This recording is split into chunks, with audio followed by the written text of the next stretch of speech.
Нас руса 200 биллиона, а без руса полкамиона. Что в переводе означает нас русских 20 миллионов, а без русских полгрузовика. Угадайте, кто так считает? Наши славянские братья-сербы. Всем привет! Вы на канале Ян Буян, и я прилетела в один из самых древних городов Европы – Белград. Город без метро, зато с любовью к России. А еще тут самая масштабная мозаика в мире. Таких вот маленьких штучек 50 миллионов. И самые необычные эксперименты с молниями. Я боюсь. С помощью которых я так и не смогла приручить погоду. Все бы хорошо, если бы не дождь. В этом выпуске я поделюсь своими открытиями. Вы представляете, почти 100 лет прошло, а их имена до сих пор сохранились. И покажу вам удивительный, хлебосольный и очень уютный Белград. Приготовьтесь удивляться. Путешествие по столице Сербии начинается.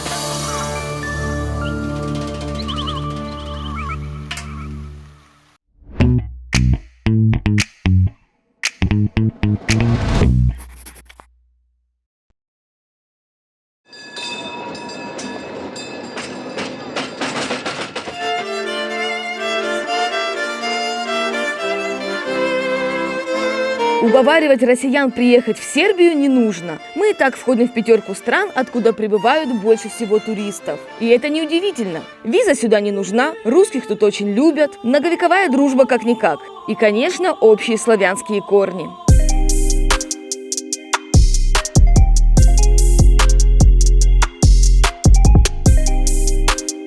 Впрочем, эта красивая страна может удивить даже тех, кто тут бывал не раз. Например, горнолыжными курортами, лучшими в Европе санаториями, древними замками, потрясающими ландшафтами, самобытной кухней и необычными традициями. В эту поездку мне удалось посетить только столицу, но и она меня поразила. Впрочем, я нашла способ, как показать вам не только Белград. Так что ждите, будут сюрпризы. Можно сказать, отсюда пошел город Белград. Этот неприступный бастион – Белградская крепость. Ее стены были заложены 2000 лет назад, и за этот период выдержали более 100 сражений. Но древность древностью, а самое захватывающее здесь – это вид на слияние двух рек – Дуная и Савы. И если приглядеться, то можно различить, как у них отличаются цвета.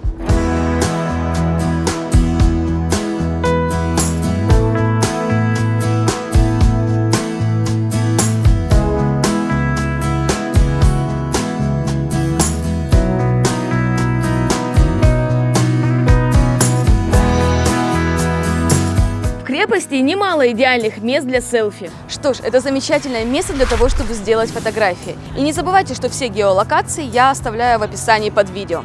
Видите, позади меня находится здание лодки, я не знаю, как их назвать правильно. В пятницу и в субботу они превращаются в ночные клубы.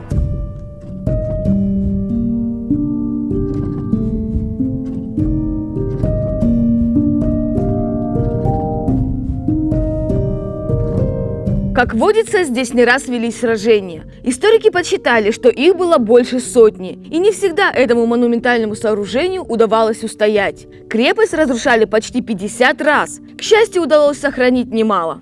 В крепость ведут 12 ворот с деревянными мостами и оборонительным кольцевым рвом. Полное погружение в Средневековье. В крепости есть нижние и верхние города. Здесь руины римского поселения, остатки византийского замка, артиллерийские площадки, подворья, церкви и хозяйственные постройки. Строение масштабное, размах менять не хочется. Поэтому отправляюсь к самому величественному зданию Белграда.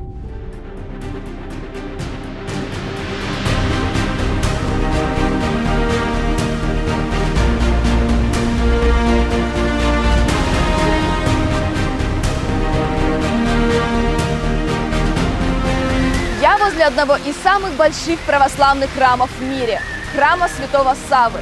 Он строился целое столетие и превзошел легендарный Софийский собор в Константинополе, а нынче в Стамбуле по размерам.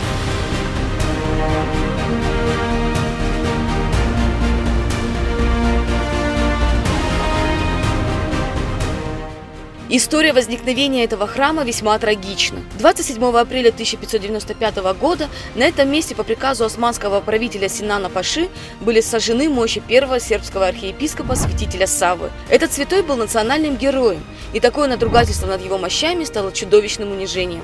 Vera večna, vera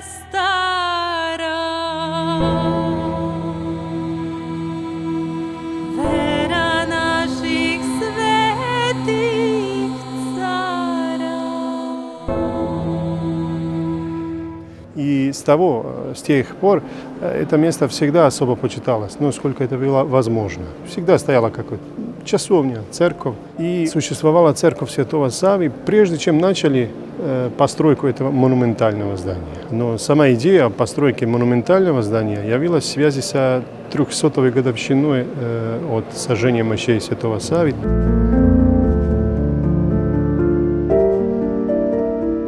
Воплотить планы в жизнь сначала помешала Первая мировая война, потом сложная ситуация в стране. До 1939 года вместо храма стояли одни стены. Затем строительство стало невозможным уже из-за Второй мировой. Весной 1941 года Белград жестко бомбили немецкие летчики. Досталось и храму Святого Саввы. После войны вернуться к строительству этого монументального сооружения смогли не сразу. В итоге к концу 80-х был достроен лишь купол. Торжественного открытия дождались только в начале 21 века. Я вот смотрю на все вот то, что окружает. У меня единственный вопрос – это золото? Да, ну это золотой фон такой получается, и он, кроме этой эстетической роли, играет значительную и богословскую роль. Это точно золото, ну точнее сусальное золото. Это стекло смешанное, так скажем, вареное со золотом на очень высоких температурах, и получаются такие листки, где, ну, по-русски сусальное золото. Это небольшая концентрация, но все-таки при аппликации на поверхность получается вот такой эффект. Что касается самой мозаики, она, ну, это вечная техника. То есть вот сейчас уже античные там открывают даже новые мозаики постоянно, они почти как вчера сделаны. Поэтому это очень устойчивая такая, но и дорогостоящая техника. Но выбрать что-то другое для такого здания, это просто было бы немножко неприлично.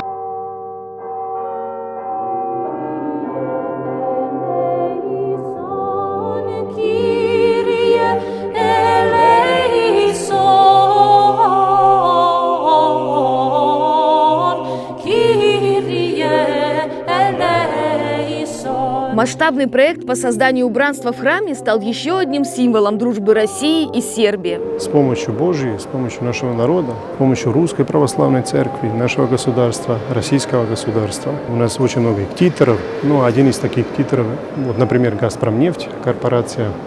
Вот этот купол, который мы смотрим, да, купол Большой Вознесения, самый, да? вот, да.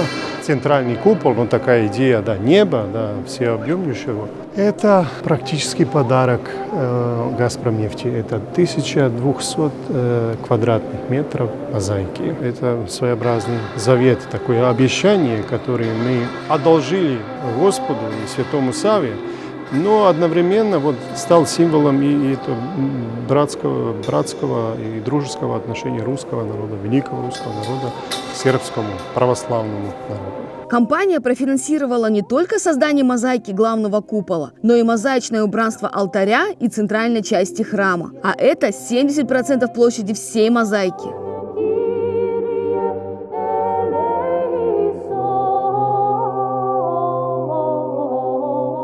Никогда и нигде перед современными художниками не стояла столь грандиозная задача – декорировать сюжетной мозаикой огромную поверхность. Речь о площади почти в 15 тысяч квадратных метров. А расскажите, пожалуйста, о мозаике, о сюжете, которые изображены здесь. Композиция, то сюжетная композиция мозаики, она следует образцам православного зодчества и живописи, православной живописи. То есть некоторые основные черты, которые можно усмотреть и в других. Сам этот храм, он сублимирует, это как фокус, собирает всю нашу средневековую традицию.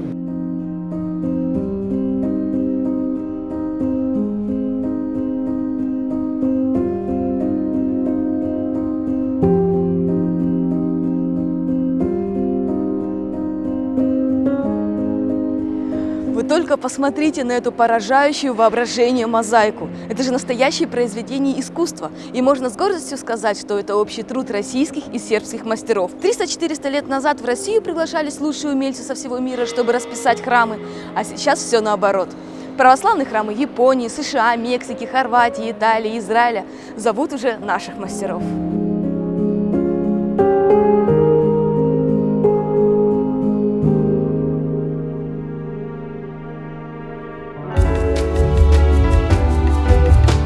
Мне сказали, что позади меня сидит Николай Александрович Мухин. Это человек, вообще, который руководит вот всеми этими работами. Я, конечно, на удачу не очень рассчитываю, но сейчас попробую подойти к нему и попросить пообщаться. Пока без камеры. И мне действительно повезло. У Николая Александровича была свободная минута. Много времени он уделить не смог, ведь работы в храме еще ведутся. Вот этот проект, аналогов в истории искусств нет. То есть, чтобы единовременно решался весь объем. То есть, вот этот синтез искусств, так называемая симфония, камень, металл и стены. В этом уникальность этого проекта. То, что единовременно мы делали все. И, конечно, это невероятный был темп работы. Глядя на эту поражающую воображение мозаику, мы не догадываемся об ее истинных размерах, а они гигантские. Только представьте, высота Спасителя сравнима с высотой пятиэтажного дома. Вот Спаситель, да? Размах рук от пальчика до пальчика 17 метров 35 сантиметров. А отсюда не скажешь. А отсюда не скажешь. Вот ты от ящика потом, когда мы закончим, ты просто отсчитай 18 шагов и оглянись. Это вот размах рук. Вот так. Вот. А вся эта конха вот так по кривой 30 метров. А голова у нее 4 метра. А у того голова 2 метра. Видишь, какой маленький там все. И вот это надо было все посчитать, рассчитать, выбрать правильные масштабы, чтобы не было ни мелко, ни крупно, а было именно так, как надо. И это, разумеется, далеко не единственная сложность. Храм — это не просто какую-то мозаику, где-то что-то сделали. Она вся имеет определенный сценарий. В этом сценарии есть подробности, есть акценты, есть паузы. То есть есть смыслы, заложены все время смыслы. Я смотрю на всю эту мозаику, даже не представляю, сколько она весит. Это же, наверное, 300 тонн. Вот 300 то, что тонн. мы смонтировали, привезли, потому что у нас же простая арифметика. Фура ушла, фуру взвесили, она пришла сюда. Такие огромные машины, эти фуры, их мы бесконечно отправляли. Я даже не знаю, сколько штук уже, перестал считать этих фур. И в общей сложности мы смонтировали, вот инженер мой посчитал, 300 тонн. И 50 миллионов вот этих тестеров.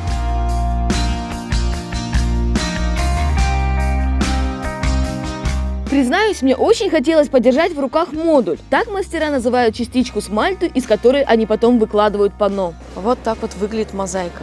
И представляете, вот таких вот маленьких штучек 50 миллионов. 50 миллионов. И все это собрано руками. Представляете, какой масштаб работы?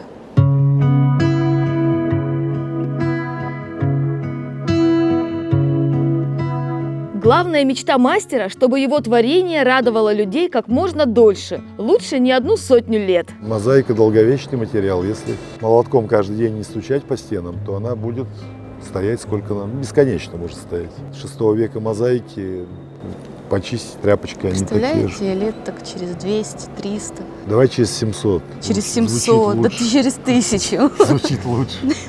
Будут приходить. И трусы-то учинили. Русы-то очень. Это важно. Это важно.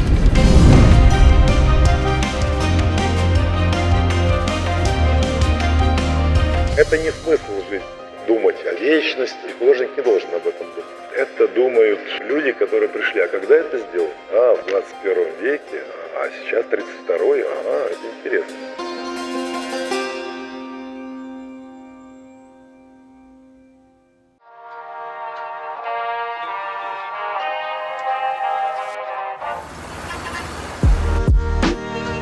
Из главного духовного центра Белграда направляюсь в географический. Похоже, здесь готовится что-то грандиозное. Я нахожусь на главной площади Белграда. Как вы видите, сейчас здесь собираю сцену. Видимо, на выходных будет какой-то концерт. Эта площадь называется площадью Республики. Но на сербском она звучит как «Трг Республики». То есть слово состоит всего лишь из 3 букв. Трг. Трг. Совсем безгласных. Вот такое вот интересное словечко.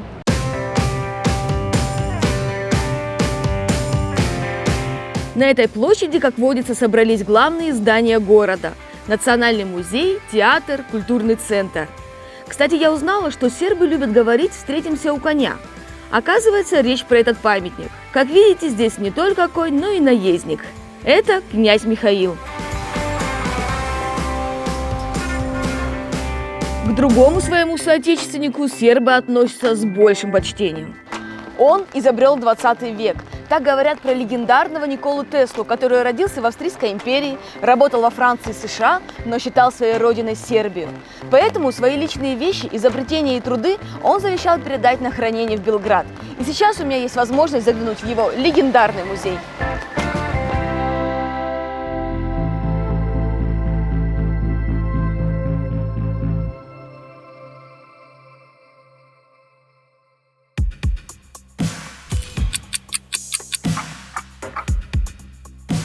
Музей Теслы под стать неординарному изобретателю. Это не только классические витрины с экспонатами, хотя и здесь есть чему удивиться. В музее можно стать участником опасного эксперимента. И это, признаюсь, вам страшно. Впрочем, обо всем по порядку. А вы можете мне показать что-нибудь такое вот самое значимое, что было для Теслы из вашего музея?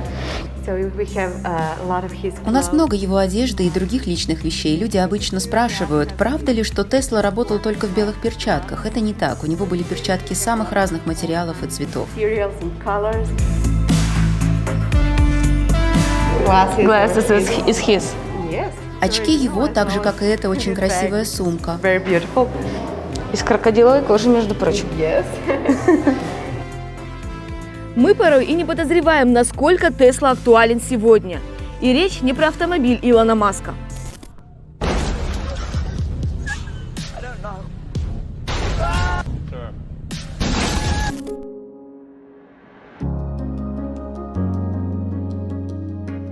Какими изобретениями Теслы мы пользуемся каждый день?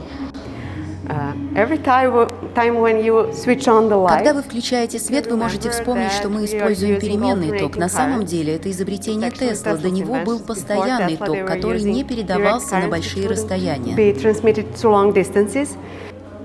Кроме того, он был пионером в области высоких частот и высоких напряжений, поэтому его тоже можно считать изобретателем радио. Тесла говорил, что будут небольшие карманные устройства, которые смогут поддерживать связь между людьми по всему миру. Он был очень дальновидным.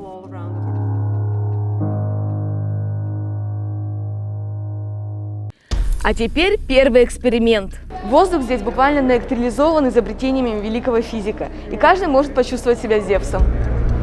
Я боюсь.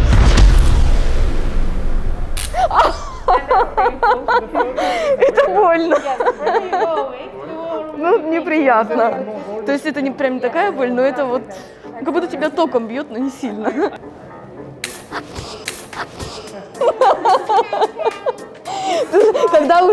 Когда уже знаешь, что там будет, страшнее руку положить. Но самое интересное здесь гигантская катушка Теслы. Она создает молнии, и, о чудо, лампа в моей руке загорается сама собой, хотя она ни к чему не подключена. Магия.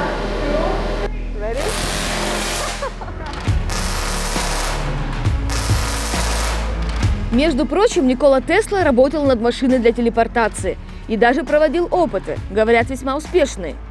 Но поскольку машина такая все еще не изобретена, а у меня в эту поездку, к сожалению, не хватит времени посмотреть другие города Сербии, я придумала более простой способ. Внимание! На связи мои сербские друзья!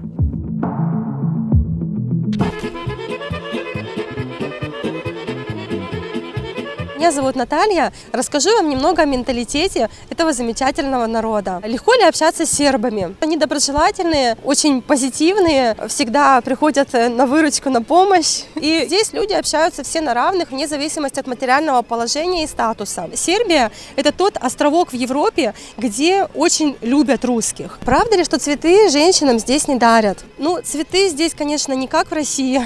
Дарят мужчины цветы, но на праздники. У нас тут народ более такой практичный, что ли. Смысл покупать цветы, которые ты через несколько дней выкинешь. Правда ли, что сербы никуда не спешат? Видите, они, получается, в кафе сидят спокойно, заказывают там какие-то напитки, пьют кофе и курят. Вот. Но при этом, видите, никуда не торопятся, спокойно, наслаждаются жизнью.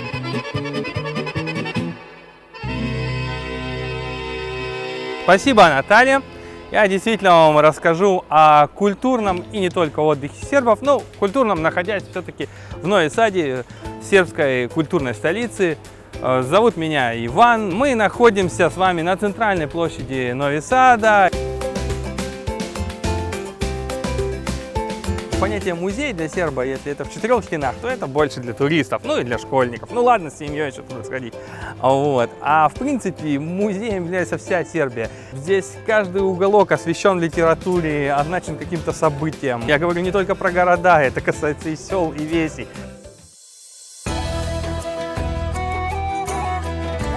Новый Сад – культурное, топовое место, насыщенное различными фестивалями. И все мы любим проводить свой день в кафане. Вот. Когда меня спрашивают, любят ли сербы кафу, я говорю, вы даже не представляете, насколько, только вы не совсем понимаете, о чем речь. Они не кофе любят как напиток, хотя и его, безусловно, тоже, но они любят это как часть жизни. Мы находимся в кафане, то есть кафе, производное от кофе, весьма культовое для Нового Сада. Это настоящий бывший трамвайчик, ходивший по маршруту 90 практически лет с 1911 по 1998, ходя с таких вот культовых кафанах, в кафанах типа Тру, или как на сербский манер правый кафаны, настоящие кафаны. Вот, там женщины редки, редкий гость, вот, это вызывает некоторую оторопь у находящихся внутри. Вот, все-таки это мужское заведение, мужской быт. Женщина – это хранительница очага. Важный момент, если вы задумываетесь о замужестве с сербом. И народ здесь помягче. Вот. Особенно ярко отражает анекдот об одном из жителей Нового Сада, так называемый Лалы. Приходит как-то Лала домой и застает свою супругу за изменой. Он глубоко вздыхает, опирается на дверной косяк и говорит: вот я сейчас пойду в кафану, и если я там услышу то, что я сейчас здесь увидел, вам не сдобровать.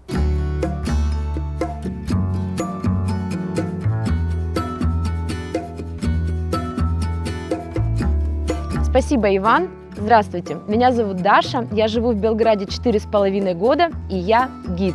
Я приглашаю вас на такой импровизированный пикник.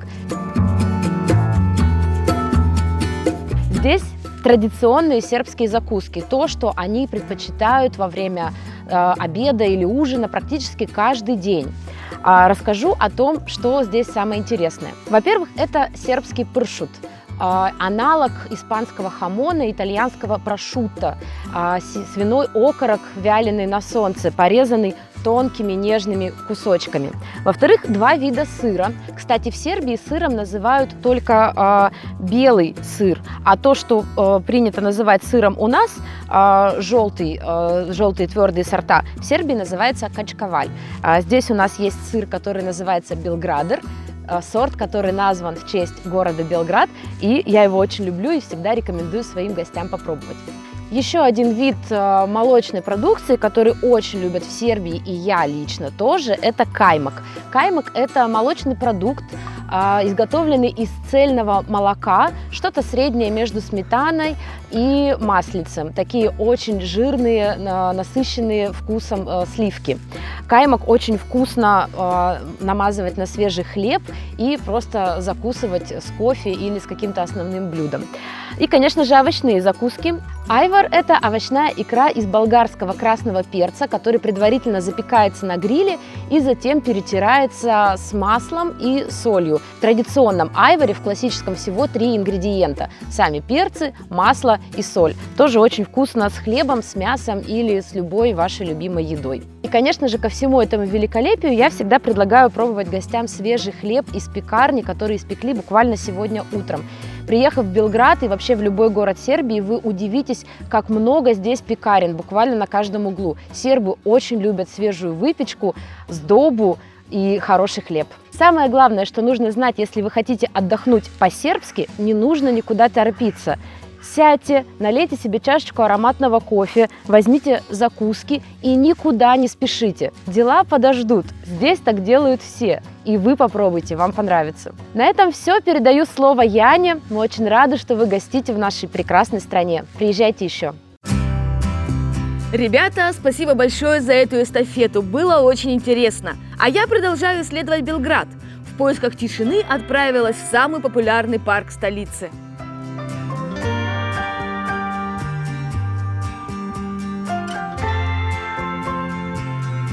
Римляне когда-то разрабатывали здесь каменоломни, а турки назвали этот парк «Поле камней» или Ташмайдан.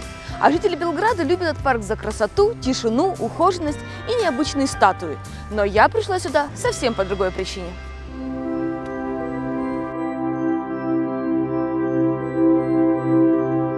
Нашлось в этом парке место и для русской истории. Все стремятся увидеть храм Святого Марка, потому что он действительно живописный. Но я решила заглянуть в маленькую русскую церковь, которая словно прижалась к этому храму. Здесь похоронен генерал Врангель, один из главных руководителей белого движения в период гражданской войны. И здесь же можно увидеть лоскут шали цесаревича Алексея. Сложно даже представить, какой путь прошел этот кусочек ткани, прежде чем оказаться здесь, в Белграде.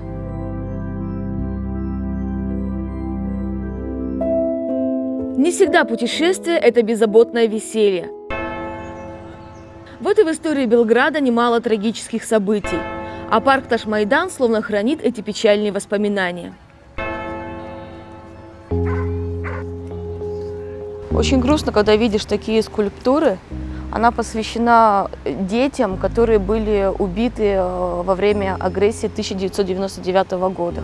И вот эта вот надпись «Мы были просто детьми». Прям мурашки по телу и грустно.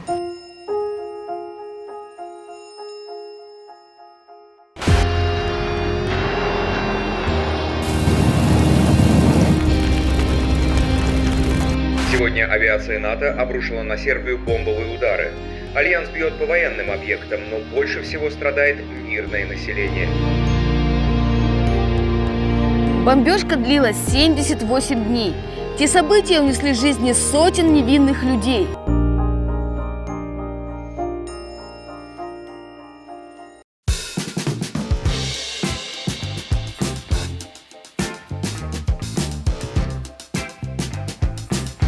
В Белграде все пронизано дружбой сербов и русских. В какой-то момент начинает казаться, что ты дома. У Сербии два флага – с гербом в виде двуглавого орла и без герба.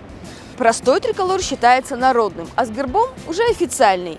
И заметьте, флаг Сербии очень похож на флаг России, только перевернутый.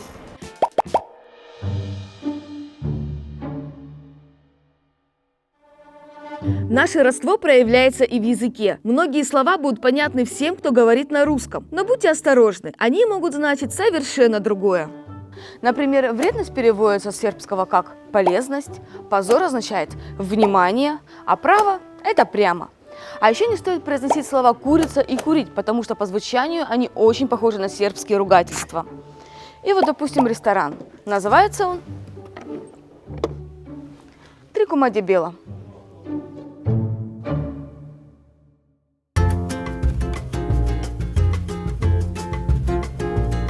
Столица братской Сербии лежит на крутых холмах.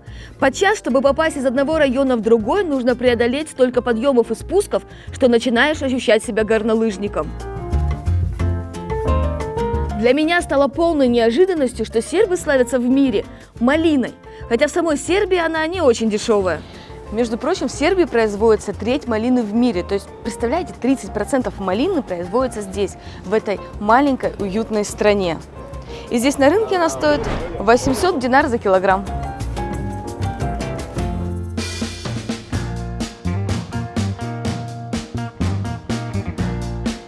В шумном и ярком Белграде есть район, который выбивается из общей картины, в котором вообще сложно угадать столицу страны. Земун точно не похож на основную часть Белграда. И понимаешь это сразу же, как попадаешь сюда. По сравнению с современной динамичной столицей Сербии, Земун, я бы даже сказала, провинциальное место. Тут и в самом деле царит какая-то деревенская атмосфера. Вот он, самый аутентичный район Белграда. Когда-то здесь жили римляне, их поселение называлось Таврун. Затем сюда пришли венгры. Раньше Земун был самостоятельным городом, который практически не уступал Белграду по значимости. Столичным районом Земун стал лишь в 20 веке. Но кажется, он по-прежнему не хочет сливаться с архитектурой Белграда. Жаль, что погода не позволяет насладиться видами этих уютных пряничных домиков. Все бы хорошо, если бы не дождь, потому что дождь мешает мне снимать. Камеру жалко, быстро надо ее прятать. Впрочем, под дождем тоже получаются отличные фотографии. И не забывайте подписываться на мой инстаграм, там всегда путешествия в режиме реального времени, и вы будете знать, где я нахожусь в данный момент. От дождя можно спрятаться в башню Гордош, а заодно посмотреть на Земун с высоты птичьего полета. Лучшая смотровая площадка на Земун открывается с башни Гордош. Идем именно туда. Вход стоит 200 динар, и тебе выдают вот такой билетик-книжку. Пошли наверх.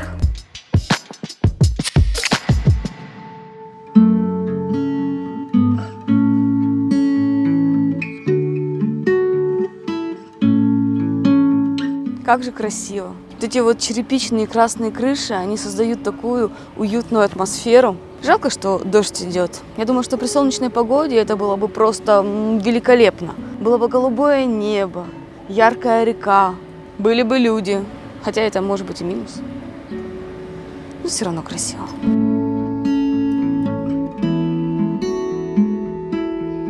Раньше эта башня была пожарной каланчой. Высота ее 36 метров. По сути, это 12-этажный дом. Я когда сюда поднялась, я увидела вот эти вот исписанные кирпичи и подумала, что за вандалы вообще это делают. Но потом я пригляделась. Оказалось, что здесь имена людей, которые подписывали вот эти вот кирпичики в 40-х, 50-х, 60-х, в 30-х годах. Вы представляете, почти 100 лет прошло, а их имена до сих пор сохранились.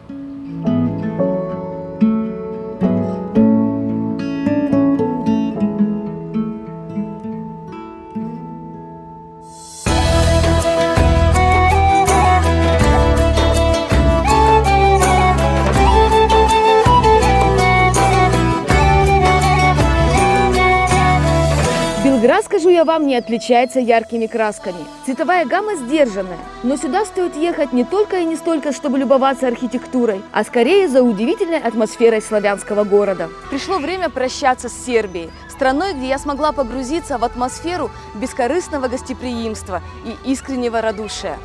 Вот теперь-то с уверенностью могу заявить, Белград не похож ни на один город, в которых я была когда-либо. Здесь удивительным образом сочетается несочетаемое. Средневековые постройки и современные бизнес-центры, старинные особняки и социалистические жилые массивы, величие и провинциальность. А все это как раз и формирует уникальный городской облик. Приезжайте в эту чудесную страну и этот старинный город. Не пожалеете. А я поехала дальше. Вы смотрели Ян Буян? Ставьте лайки, комментируйте и, конечно, подписывайтесь на мой канал. Со мной вы точно будете скучать по местам, в которых еще не бывали. Увидимся!